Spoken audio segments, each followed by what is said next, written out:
Hi friends, welcome to தேநெல்லி சமையல். இதய ஆரோக்கியத்தை மேம்படுத்த, எலும்புகளை இரும்பு போல் மாற்ற, இரும்பு சத்து, நார்ச்சத்து, புரதச்சத்து அதிகம் நிறைஞ்ச பொட்டுக்கடலை பாதாம் வச்சு சிம்பிளாக நல்ல ஒரு ஹெல்த்தியான ரெசிபி எப்படி செய்தாங்க பார்க்க போகிறோம். வாங்க வீடியோக்குள்ளே போகலாம். அதுக்கு ஃபஸ்ட்டு ஸ்டவ் ஆன் பண்ணி ஒரு கடாயை அடுப்பில் வச்சுட்டு அதில் 2 கப் அளவுக்கு பொட்டுக்கடலை எடுத்து வச்சுருக்கேன். அதை இதோடு சேர்த்துக்கலாம். இதை பொட்டுக்கடலை, உடச்ச கடலை, பொரிகடலைன்னு சொல்லுவாங்க. இது நல்ல கலர் மாதிரி வர வரைக்கும் வறுக்கணும்னு அவசியம் இல்லை. இதில் சூடு ஏறுற வரைக்கும் வறுத்து எடுத்துக்கிட்டாலே போதுமானது. பொட்டுக்கடலையில் புரதச்சத்து அதிகமாக இருக்கிறதுனால தசைகளை வலுவாக்கிறதுக்கு ரொம்பவே ஹெல்ப் பண்ணும். இதில் நார்ச்சத்து, ஃபைபர் அதிகமாக இருக்கிறதுனால செரிமானத்தை மேம்படுத்தி மலச்சிக்கலை தடுக்கும். இதில் இரும்பு சத்து இருக்கிறதுனால ஹெச்பி லெவலை நல்லா இன்க்ரீஸ் பண்ணி கொடுக்கும். எல்லார்ட்டையும் இருக்குதான இந்த பொட்டுக்கடலை வச்சு சிம்பிளான ஒரு ரெசிபி தாங்க செஞ்சுருக்கோம். நல்லா இந்த அளவுக்கு வறுபட்டு வந்ததுக்கப்புறமா இதை அப்படியே எடுத்து வேறொரு பிளேட்டுக்கு மாற்றிட்டு நல்லா ஆற வச்சிடலாம். இப்போ ஒரு பவுலில் 2 கப் அளவுக்கு அரிசி எடுத்திருக்கேன். ரேஷன் புழுங்கல் அரிசி தான் எடுத்திருக்கேன்.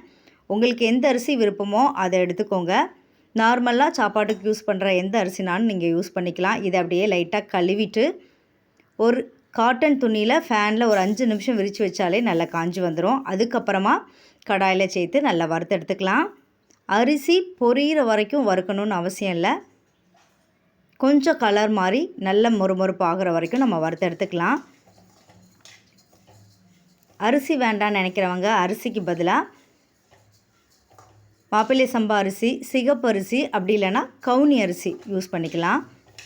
அரிசி சேர்க்குறதுனால டேஸ்ட்டு நல்லாயிருக்கும். இந்த அரிசியோட ஃப்ளேவர் அப்படியே கிடைக்கும். அதனால தான் அரிசி சேர்த்துக்கிறோம். நல்ல ஒரு திக்னஸும் கிடைக்கும். இதுபோல் அரிசி நல்ல கலர் மாதிரி வந்ததுக்கப்புறமா இந்த பக்குவத்துக்கு நான் வறுத்தெடுத்துருக்கேன். இதை அப்படியே எடுத்து வேறு ஒரு பிளேட்டுக்கு மாற்றிட்டு இதையும் நல்லா ஆற வச்சிடலாம். தனித்தனியாக வறுத்தெடுத்துக்கோங்க, அப்போ தான் நல்லா வறுபட்டு வரும். இப்போ அதே கடாயில் ஒரு குத்து அளவுக்கு பாதாம் எடுத்திருக்கேன். இதையும் நல்லா வறுத்துக்கலாம். பாதாம், இதோட முந்திரி, கொஞ்சம் வால்நட் இருந்துச்சுன்னா சேர்த்துக்கோங்க. டேஸ்ட்டு சூப்பராக இருக்கும், நல்ல ஹெல்த்தியாகவும் இருக்கும். அதனால தான் பாதாம் சேர்த்துருக்கோம். பாதாமும் லைட்டாக இந்த பக்குவத்தில் வறுபட்டு வந்ததுக்கப்புறமா எடுத்து மாற்றி வச்சிடலாம்.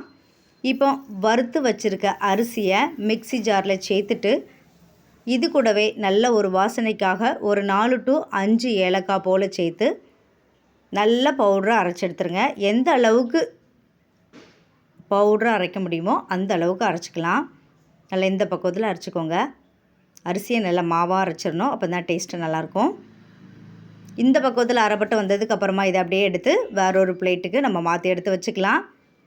இப்போ வறுத்து வச்சுருக்க பாதாமை மிக்ஸி ஜாரில் சேர்த்துட்டு கொஞ்சம் குறப்பாக பல்ஸ் மோடில் அரைச்சி எடுத்துக்கோங்க.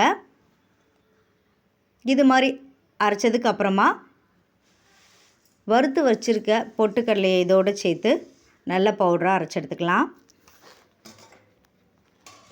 வீட்டில் இருக்க பொருள் மட்டுமே வச்சு நல்ல ஒரு ஹெல்த்தியான ரெசிபி செஞ்சிடலாங்க. ஈஸியாக டக்குன்னு செஞ்சிடலாம். நல்ல இந்த பக்குவத்துக்கு நான் அரைச்சி எடுத்துக்கிறேன். இதையும் அரிசி மாவோடே கலந்துடலாம்.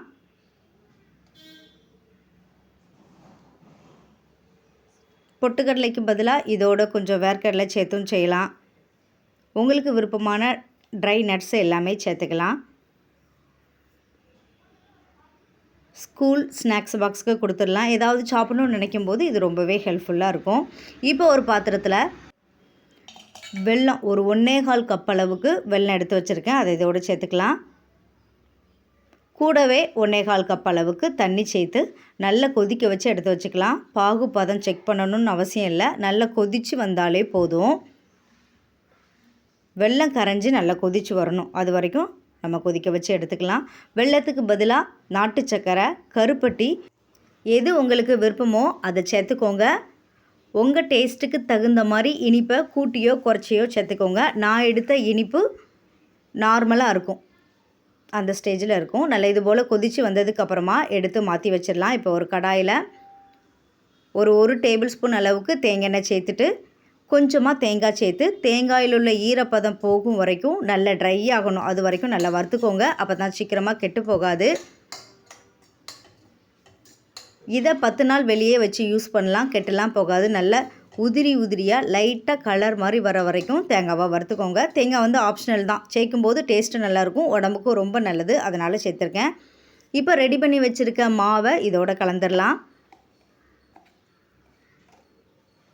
அரிசி, பொட்டுக்கடலை, பாதாம் இது மட்டும் இருந்தாலே போதும். 10 நிமிஷத்தில் பிள்ளைங்களுக்கு விருப்பமானதை செஞ்சு கொடுத்துடலாம். இப்போ நல்ல ஒரு குத்தளவுக்கு கருப்பு எள், வறுத்த எள் சேர்த்துருக்கேன். இதை கலந்து விட்டுடலாம். இதை கடிபடும்போது இடையிடையே எள் கடிபடும்போது டேஸ்ட்டு நல்லாயிருக்கும், அதனால தான் எள் சேர்த்துருக்கோம். எள்ளும் அப்படி இல்லை அப்படின்னா அதுக்கு பதிலாக கசகசா கூட கொஞ்சம் வறுத்து சேர்த்துக்கோங்க. இப்போ ரெடி பண்ணி வச்சுருக்க வெள்ளைப்பாகை ஒரு அரிப்பை வச்சு அரிச்சிட்டு இதோடு சேர்த்துக்கலாம். வெல்லம் நல்லா கொதிக்க வச்சிட்டோம், அதனால் இது சீக்கிரமாக கெட்டு போகாது. இப்போ எல்லா மாவுலையும் இது கலந்துக்கிற அளவுக்கு நல்லா கலந்து விட்டுடலாம். இந்த ஸ்டேஜில் நீங்கள் விருப்பப்பட்டீங்கன்னா கொஞ்சம் நெய்யில் முந்திரி, உங்களுக்கு விருப்பமான நட்ஸை நல்லா வறுத்துட்டு இதோடு சேர்த்துக்கலாம். டேஸ்ட்டு நல்லாயிருக்கும். நெய் பிடிக்குங்கிறவங்க இந்த ஸ்டேஜில் நல்லா சூடாகவே ஒரு 2 டேபிள் ஸ்பூன் அளவுக்கு நெய் கலந்து நல்லா கிண்டி விட்டுக்கலாம். இந்த ஸ்டேஜில் இப்படியே அடுப்பு ஆஃப் பண்ணிவிட்டு இறக்கிடலாம். கையில் கொஞ்சம் எண்ணெய் தடவிட்டு இல்லை நெய்யோ தடவிட்டு நம்ம லட்டுகளாக பிடிச்சி எடுத்துக்கலாம். எந்த அளவுக்கு சூப்பராக இருக்குன்னு பாருங்கள். இது எள்ளு கடிபடும் போது டேஸ்ட்டு சூப்பராக இருக்கும், அதனால தான் சேர்த்துருக்கோம். இது 10 நாள் ஃப்ரிட்ஜிலலாம் வைக்க வேண்டாம், வெளியிலே வைக்கலாம். டேஸ்ட்டும் அப்படியே தான் இருக்கும், நல்ல ஒரு ஹெல்த்தியாகவும் இருக்கும். நீங்களும் இந்த பக்குவத்தில் ட்ரை பண்ணி பாருங்கள். நான் எடுத்த அளவுக்கு எனக்கு கிடைச்ச லட்டு ஒரு 20 to 25 லட்டு போல் கிடச்சது. நீங்களும் இதே மெத்தடில் ட்ரை பண்ணி பார்த்துட்டு எப்படி இருந்துச்சுன்னு கமெண்ட் பண்ணுங்கள். இந்த வீடியோ உங்களுக்கு யூஸ்ஃபுல்லாக இருந்துச்சுன்னா மறக்காமல் தேன் நெல்லி சமையலை சப்ஸ்கிரைப் பண்ணுங்கள். Thank you friends.